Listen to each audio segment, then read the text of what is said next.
Ke saya. Silakan Bang Rocky Gerung. Saya menanggapi pikiran, bukan bunyi-bunyian tuh. Bunyi-bunyi itu tadi yang disampaikan Mbak Irma menurut Anda bunyi-bunyian? Iya, suara aja. Pikirannya kan nggak ada. Apa yang mau ditanggapi? Saya mau merespon. Sebentar dulu. Saya mau merespon.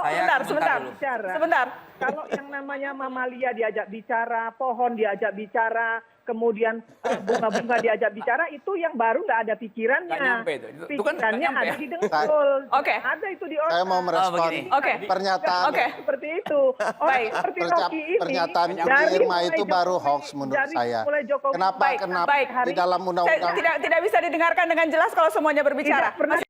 Sebelum kita lanjut, jangan lupa subscribe agar tidak ketinggalan info terbaru lainnya dari Trilogi TV. Halo netizen, masyarakat, dan juga para buzzer, serta para penonton setia Trilogi TV.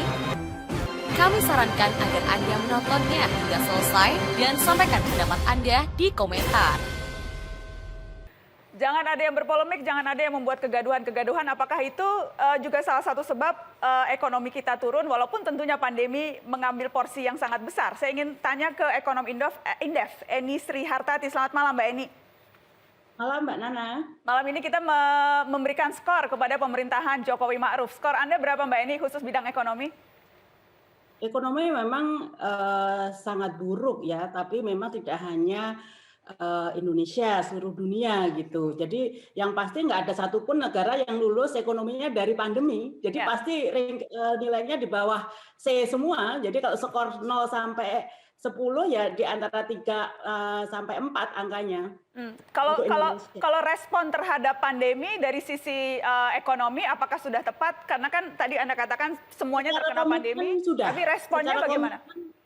Secara komitmen mungkin bisa dibilang cukup karena cepat sekali begitu pandemi di Maret, Juni itu sudah keluar yang namanya program PEN, bahkan ada Perpu, bahkan ada menjadi undang-undang. Secara respon dari kebijakan mungkin cukup cepat.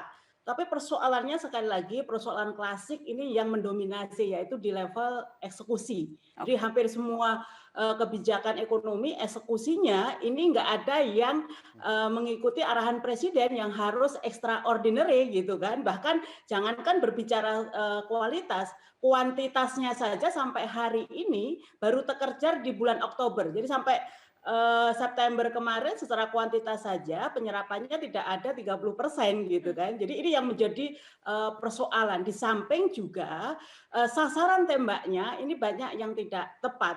Jadi mitigasi yang paling urgent untuk penanganan COVID ini kan COVID-nya sendiri, tetapi justru kita kontraproduktif, bahkan berbeda sendiri track-nya dengan banyak negara, hampir semua negara sudah melandai, kita malah semakin meningkat gitu. Oke, saya ingin lempar ke Mbak Irma. Mbak Irma masih bersama kami. Bagaimana Mbak Irma? Jadi komitmennya ada, tapi eksekusinya berantakan Mbak Irma. Itu yang saya simpulkan. Anda bagaimana melihatnya? Makanya saya selalu katakan bahwa ini terkait dengan pemerintah daerah ya Nana ya, gubernur lah ya, banyak sekali serapannya rendah. Itu kenapa begitu?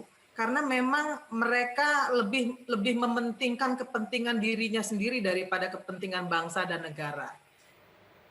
Mereka melakukan itu karena apa? Karena mereka merasa mereka nggak akan bisa diganggu-gugat oleh pemerintah, nggak bisa diberhentikan kan oleh presiden. Nah, sehingga ini juga menjadi persoalan. Makanya seharusnya gubernur itu tetap harus dipilih oleh pemerintah, ditunjuk oleh pemerintah. Bupati, wali kota boleh dipilih langsung.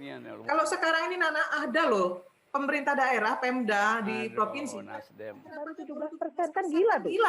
Tapi kan pemerintah nggak bisa ngapa-ngapain, Menteri Dalam Negeri juga nggak bisa memberikan punishment. Kan susah. Kenapa? Karena mereka menganggap Menteri Dalam Negeri nggak bisa melakukan apa-apa terhadap mereka. Dan ini menjadi bahaya, Nana. Tapi Nana, sekali lagi ingin saya sampaikan bahwa sedikit aja. Saya memberikan apresiasi kepada Ibu Sri Mulyani. Di tengah pandemi COVID seperti hari ini, ekonomi kita masih bisa bertahan dibandingkan Singapura, Malaysia, dan Jepang misalnya seperti itu. Kita baru masuk ke krisis setelah mereka terjun duluan gitu. Ini juga harusnya dibandingkan, jangan cuma bicara di dalam negeri, tapi harus dibandingkan juga dengan negara-negara di luar kita. Oke, saya ingin minta silakan menanggapi. Bang Mardhani mau menanggapi atau Bang Rocky? Saya komen beberapa hal. Nah, yang pertama, Menteri Dalam Negeri punya instrumen untuk mengorkestrasi pemerintah daerah. Karena setiap pemerintah daerah anggarannya itu harus disetor dulu ke Kementerian Dalam Negeri. Kalau Kementerian Dalam Negeri tidak menyetujui, dia bisa mengarahkan. Jadi yang diberikan Mbak Irma ini justru kontraproduktif terhadap upaya kita memperkuat otonomi daerah. Yang kurang, pemerintah pusat itu ngayomi, ngajak bincang, ayo dibuka datanya. Karena Kementerian Dalam Negeri punya Dirjen Keuangan Daerah. Dia bahkan punya Dirjen Pembinaan Desa bahkan. Yang catatan saya ketika pandemi memang Kemenkes dan Kemendagri mestinya diberikan peluang karena dua-duanya itu bisa mengorkestrasi. Sekarang kemana Kemenkes tidak diberikan peluang? Kemendagri kenapa? Karena Pak Jokowi berpikir kotak-katik di atas, gugus tugas. Itu yang menyebabkan pandemi kita punya catatan banyak gitu. Mbak Irma silakan. Ya, salah. Kalau Pak Mardhani bilang Mendagri punya orkestra. Betul punya orkestra. Tapi apakah orkestra itu dipatuhi oleh gubernur? Enggak dipatuhi, Pak. Kenapa? Saya menambahkan. Mereka tidak dipilih dan ditunjuk oleh pemerintah. Saya menambahkan. Tidak ditunjuk oleh pemerintah, itu yang menjadi masalah. Makanya saya tadi bilang, harusnya gubernur ditunjuk oleh pemerintah sehingga. Silakan Bang Rocky, Anda mau menanggapi? Saya. Ya. Keliru Pak Mardhani tadi bicaranya. Saya. Silakan Bang Rocky Gerung. Saya menanggapi pikiran, bukan bunyi-bunyian tuh. Bunyi-bunyi itu tadi yang disampaikan Mbak Irma menurut Anda bunyi-bunyian? Iya, suara aja. Pikirannya kan nggak ada. Apa yang mau ditanggapi? Saya mau merespon. Sebentar. Kalau yang namanya mamalia diajak bicara, pohon diajak bicara, kemudian bunga-bunga diajak bicara, itu yang baru nggak ada pikirannya. Nggak nyampe itu. Itu kan nggak Pikirannya nyampe. ada di dengkul. Oke. Ada itu di otak. Saya mau merespon pernyataan Seperti itu. Baik. Seperti Rocky ini. pernyataan dari Irma mulai itu Jokowi, baru hoax menurut dari saya. mulai Jokowi. Kenapa Baik. di dalam undang-undang Tidak bisa didengarkan dengan jelas kalau semuanya berbicara. Masih ada waktu? Apa kita harus break? Kita harus break dulu setelah pariwara. Setelah pariwara kami kembali tetap di sini. Masih rame di tengah-tengah break pun masih rame.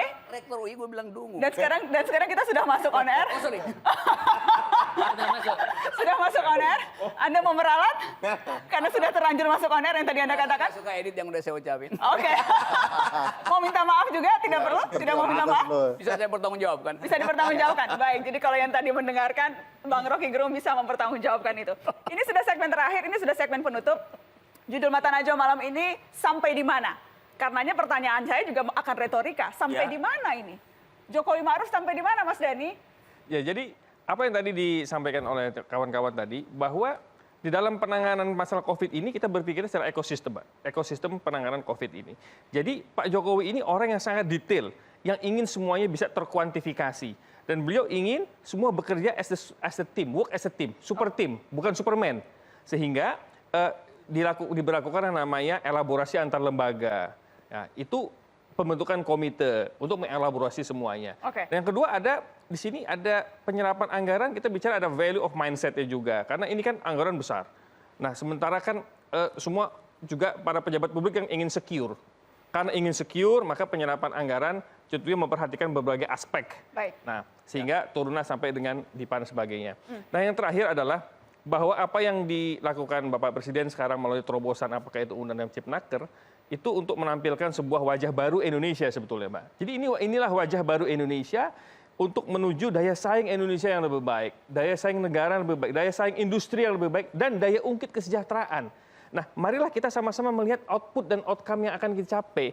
Jangan kita sibuk dulu bicara proses-proses yang sebetulnya proses itu bisa didokumentasikan dengan baik.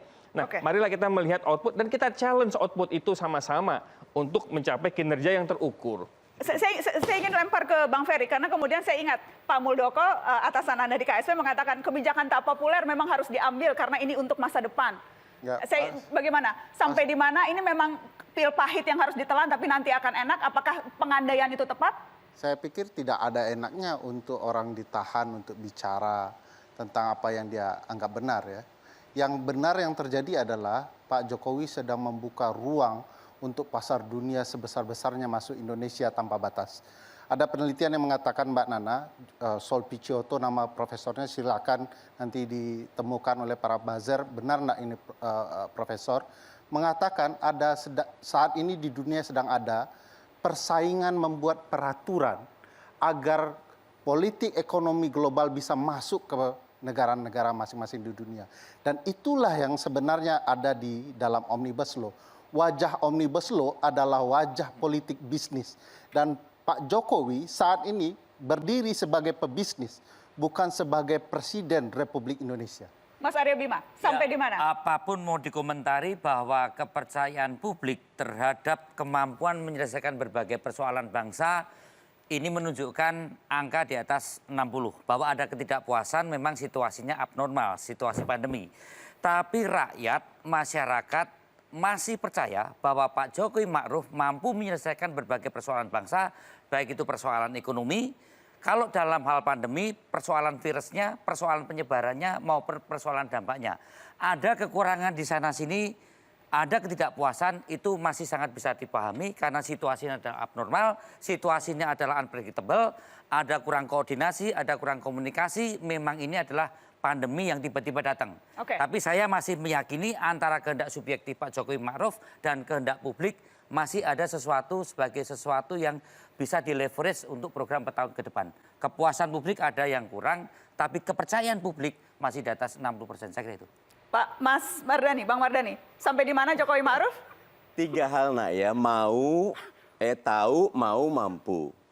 Taunya punya catatan, Undang-Undang Omnibus Law ini sangat jauh dari harapan ingin membangun iklim bisnis yang kokoh. Mestinya penguatan hukum, mestinya kita menghargai lingkungan, mestinya kita memperkuat dalam negeri, undang-undang ini tahunya bermasalah.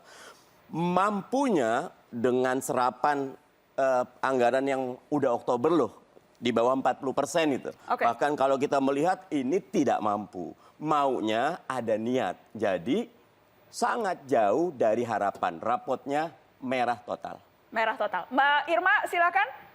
Singkat Mbak Irma. Ya, kalau oposisi memang seperti itu. Tapi kami meyakini bahwa Omnibus Law ini akan meningkatkan ekonomi Indonesia di masa yang akan datang. Hanya orang yang takut dengan perubahan yang tidak setuju dengan Omnibus Law. Hanya itu yang ingin saya sampaikan, Nana. Silakan, Bang Rocky Gerung terakhir. Saya baca seluruh komentar publik bukan sekedar dalam negeri, di luar negeri. Dari Jerusalem Post sampai Washington Post, dari Moskow di utara sampai Melbourne di selatan, itu semuanya mengejek undang-undang ini. Jadi undang-undang ini sebetulnya dipikirkan oleh dunia sebagai berbahaya bagi lingkungan dan berbahaya bagi demokrasi. Kenapa begitu? Ada pujian dari Bank Dunia. Ya Bank Dunia itu bank ingin cari proyek di Indonesia. Jadi itu udah biasa lah, kita tahu Bank Dunia itu adalah player di dalam bisnis global. Jadi tidak bisa jadi ukuran atau patokan. Tidak ukuran.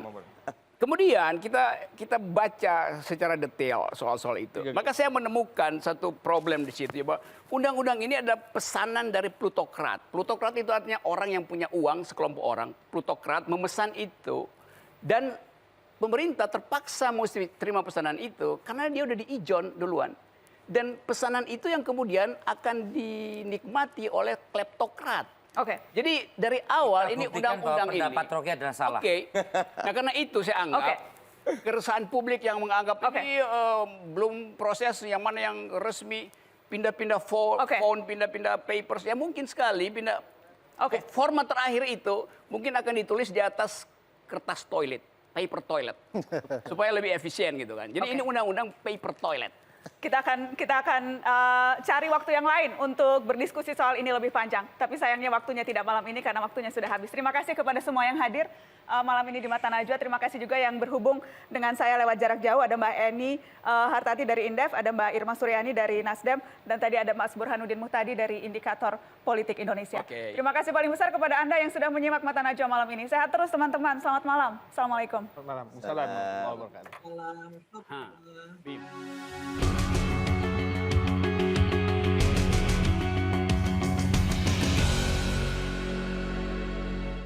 Periode 2 kekuasaan tidak semudah yang dibayangkan, antara tanpa beban atau tersandera banyak kepentingan.